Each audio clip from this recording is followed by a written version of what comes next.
The new museum show includes painting, drawing, sculpture, photography, and video by artists from 12 different Arab countries. The theme is new forms of reportage that have a, quote, critical approach to image making, says co-curator Natalie Bell. We found that a lot of artists were thinking critically about whether images are capable of conveying a truth, whether images are transparent, and trying to create works that could convey these ideas. Much of the work on display points only indirectly at events.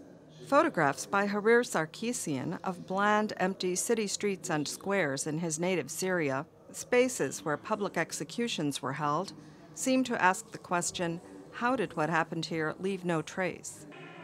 Iranian-born artist Rokni Harizadeh makes fable-like videos by painting animal figures over news footage of demonstrations. Questions of war, immigration, and displacement appear throughout, as in Moroccan-born artist Boukra Halili's huge videos of maps traced by immigrants and refugees. In a video by Munira Al-Sol, the camera pans over parts of a lamb slaughtered for a feast. As the narrator considers whether the trauma of violence can ever be truly registered in the moment or filmed without exploitation.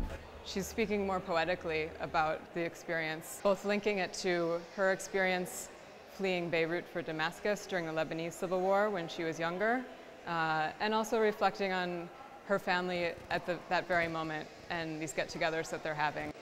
A sculpture like a tree made of confetti by Dubai artist Hassan Sharif is constructed of surplus manufactured goods, everything from copper wires to string to cut-up plastic shoes.